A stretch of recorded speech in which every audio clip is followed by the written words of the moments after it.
ब्रह्मा जी बोले, नारद, जो लक्ष्मी प्राप्ति की इच्छा करता हो वह कमल, बिल्व पत्र, शतपत्र और शंख पुष्प से भगवान शिव की पूजा करे। ब्राह्मण, यदि 1,00,000 की संख्या में इन पुष्पों द्वारा भगवान शिव की पूजा संपन्न हो जाए तो सारे पापों का नाश हो जाता है और लक्ष्मी की प्राप्ति भी होती है। इसमें कोई संशय नहीं है। प्राचीन पुष्पों ने 20 कमलों का एक प्रस्थ बताया है। 1,000 बिल्व पत्रों को भी एक प्रस्थ कहा गया है। 1,000 शतपत्र से आधे प्रस्थ की परिभाषा की गई है। 16 पलों का एक प्रस्थ होता है, जो 10 टंकों का एक पल।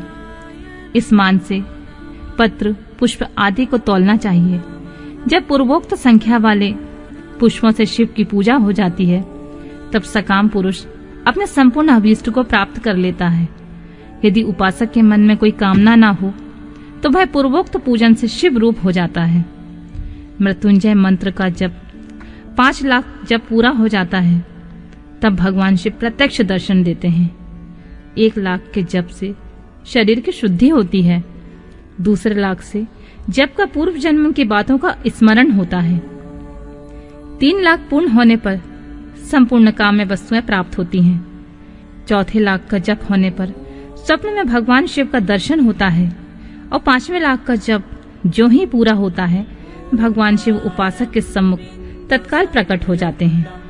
इसी मंत्र से 10,00,000 का जप हो तो सारी संपूर्ण सिद्धि की प्राप्ति हो जाती है। जो मोक्ष की अभिलाषा रखता है वह दर्भों द्वारा शिव का पूजन करे। मुनि श्रेष्ठ, सर्वत्र 1,00,000 की ही संख्या समझनी चाहिए। आयु की इच्छा रखने वाला पुरुष 1,00,000 दुर्वाओं द्वारा पूजन करे। जिसे पुत्र की अभिलाषा हो वह धतूरे के 1,00,000 फूलों से पूजा करे। लाल डंठल वाला धतूरा पूजन में शुभदायक माना गया है। अगस्त में 1,00,000 फूलों से पूजा करने वाला पुरुष को महान यश की प्राप्ति होती है। यदि तुलसी दल से शिव की पूजा करें तो उपासक को भोग तथा मोक्ष दोनों सुलभ होते हैं। लाल और सफेद आंख, अपामार्ग और श्वेत कमल के 1,00,000 फूलों द्वारा पूजा करने से उसी फल की प्राप्ति होती है। जपा अड़हुल के 1,00,000 फूलों से की गई पूजा शत्रुओं को मृत्यु देने वाली होती है। करवीर के 1,00,000 फूल से यदि शिव के पूजन में उपयोग में लाए जाएं, तो वे यहाँ रोग का निवारण करने वाले होते हैं। बंदूक के फूलों के पूजन करने से आभूषण की प्राप्ति होती है। चमेली से शिव की पूजा करके मनुष्य वाहनों को उपलब्ध करता है। इसमें संशय नहीं है। अलसी के फूलों से महादेव का पूजन करने वाला पुरुष भगवान विष्णु को प्रिय होता है। शमी पत्रों से पूजा करके मनुष्य मोक्ष को प्राप्त कर लेता है। बेला के फूल चढ़ाने पर भगवान शिव अत्यंत शुभ लक्षणा पत्नी प्रदान करते हैं। जूही के फूलों से पूजा की जाए तो घर में कभी अन्न की कमी नहीं होती है। कनेर के फूलों से पूजा करने पर मनुष्य को वस्त्र की प्राप्ति होती है। सेंदुआरी के, सैफालिका के फूल से शिव का पूजन किया जाए तो मन निर्मल होता है। 1,00,000 बिल्व पत्र चढ़ाने पर मनुष्य अपनी सारी काम्य वस्तुएं प्राप्त कर लेता है। हरि सिंगार के फूल से पूजा करने पर सुख संपत्ति की वृद्धि होती है। वर्तमान ऋतु में पैदा होने वाले फूल यदि शिव की सेवा में समर्पित किए जाएं, तो वे मोक्ष देने वाले होते हैं। इसमें कोई संशय नहीं है। राई के फूल शत्रुओं को मृत्यु प्रदान करने वाले होते हैं। इन फूलों को 1,00,000 की संख्या में शिव के ऊपर चढ़ाया जाए तो भगवान शिव प्रचुर फल प्रदान करते हैं। चंपा और केवड़े को छोड़कर शेष सभी फूल भगवान शिव को चढ़ाए जा सकते हैं। विप्रवर, महादेव जी के ऊपर चावल चढ़ाने से मनुष्य की लक्ष्मी बढ़ती है। ये चावल अखंडित होने चाहिए और उन्हें उत्तम भक्ति भाव से शिव के ऊपर चढ़ाना चाहिए। रुद्र प्रधान मंत्र से पूजा करके भगवान शिव के ऊपर सुंदर वस्त्र चढ़ाएं। उसी पर चावल रखकर समर्पित करें तो उत्तम है। भगवान शिव के ऊपर गंध, पुष्प आदि के साथ एक श्रीफल चढ़ाकर धूप आदि का निवेदन करें तो पूजा का पूरा पूरा फल प्राप्त होता है। वहां शिव के समीप 12 ब्राह्मण को भोजन कराएं। इससे मंत्र पूर्वक शांगोपांग लक्ष्य पूजा संपन्न होती है। जहाँ 100 मंत्र जपने की विधि हो वहाँ 108 मंत्रों का जाप का विधान किया गया है। तिलों द्वारा शिव को 1,00,000 आहुति दी जाए अथवा 1,00,000 तिलों से शिव की पूजा की जाए तो वह बड़े बड़े पातकों का नाश करने वाली होती है। जौ द्वारा की हुई शिव की पूजा स्वर्गीय सुख की वृद्धि करने वाली, ऐसा ऋषियों का कथन है। गेहूं के बने हुए पकवान से की हुई शंकर जी की पूजा निश्चय ही बहुत उत्तम मानी गई है।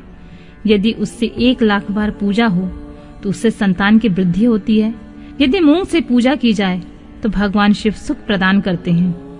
प्रियंगु कंगनी द्वारा सर्वाध्यक्ष परमात्मा शिव का पूजन करने मात्र उपासक के धर्म, अर्थ और काम भोग की वृद्धि होती है तथा वह पूजा समस्त सुखों को देने वाली होती है। अरहर के पत्तों से श्रृंगार करके भगवान शिव की पूजा करें। यह पूजा नाना प्रकार के सुखों और संपूर्ण फलों को देने वाली होती है। मुनि श्रेष्ठ, अब फूलों की लक्ष्य संख्या का तौल बताया जा रहा है। प्रसन्नता पूर्वक सुनो। सूक्ष्म मान का प्रदर्शन करने वाले व्यास जी ने एक प्रस्थ शंख पुष्प को 1,00,000 बताया। 11 प्रस्थ चमेली के फूल हो तो वही 1,00,000 फूलों का मान कहा गया है। जूही के 1,00,000 फूलों का वही मान है। राई के 1,00,000 फूलों का वही 5.5 प्रस्थ है। उपासक को चाहिए वह निष्काम होकर मोक्ष के लिए भगवान शिव की पूजा करे। भक्ति भाव से विधि पूर्वक शिव की पूजा करके भक्तों को पीछे जलधारा समर्पित करनी चाहिए। ज्वर में जो मनुष्य प्रलाप करने लगता है उसकी शांति के लिए जलधारा शुभ कारक बताई गई है। शतरुद्रीय मंत्र से, रुद्र के 11 पाठों से, रुद्र मंत्रों के जप से, पुरुष सूक्त से 6 ऋचा वाले रुद्र सूक्त से, महामृत्युंजय जप से, गायत्री मंत्र से अथवा शिव के शास्त्रोक्त नामों के आदि से प्रणव और अंत में नमः पद जोड़कर बने हुए मंत्रों द्वारा जलधारा आदि अर्पित करनी चाहिए। सुख और संतान की वृद्धि के लिए जलधारा द्वारा पूजन उत्तम बताया गया है। उत्तम भस्म धारण करके उपासक को प्रेम पूर्वक नाना प्रकार के शुभ एवं दिव्य द्रव्यों द्वारा शिव की पूजा करनी चाहिए और शिव पर उनके सहस्त्र नाम मंत्रों से घी की धारा चढ़ानी चाहिए। ऐसा करने पर वंश का विस्तार होता है, इसमें संशय नहीं है। इसी प्रकार यदि 10,000 मंत्रों के द्वारा शिव की पूजा की जाए तो प्रमेह रोग की शांति होती है और उपासक को मनोवांछित फलों की प्राप्ति हो जाती है। यदि कोई नपुंसकता को प्राप्त हो तो वह घी से शिव जी की भली भांति पूजा करे तथा ब्राह्मणों को पूजन कराए तथा ब्राह्मणों को भोजन कराएं। साथ ही उसके लिए मुनीश्वरों ने प्रजापत्य व्रत का भी विधान किया है। यदि बुद्धि जड़ हो जाए तो उस अवस्था में पूजक को केवल शर्करा मिश्रित दूध की धारा चढ़ानी चाहिए। ऐसा करने पर उसे बृहस्पति के समान उत्तम बुद्धि प्राप्त हो जाती है। जब तक 10,000 मंत्रों का जप पूरा न हो जाए तब तक पूर्वाक्त दूध धारा द्वारा भगवान शिव का उत्कृष्ट पूजन चालू रहना चाहिए। जब तन मन अकारण ही उचट जाए, कहीं भी प्रेम न रहे, दुख बढ़ जाए और अपने घर में सदा कलह रहने लगे, तब पूर्वोक्त रूप से दूध की धारा चढ़ाने से सारा दुख नष्ट हो जाता है। सुवासित तेल की पूजा से भोगों की वृद्धि होती है। यदि मधु से पूजा की जाए तो राजयक्षमा रोग दूर हो जाता है। यदि शिव पर ईख की रस की धारा चढ़ाई जाए तो वह भी संपूर्ण आनंद की प्राप्ति कराने वाली होती है। गंगा जल की धारा से तो भोग और मोक्ष दोनों फलों को देने वाली होती है। जो ये सब धाराएं बताई गई हैं, इन सबको महामृत्युंजय से चढ़ाना चाहिए। उसमें भी उक्त मंत्र का विधानतः 10,000 जप करना चाहिए और 11 ब्राह्मणों को भोजन कराना चाहिए।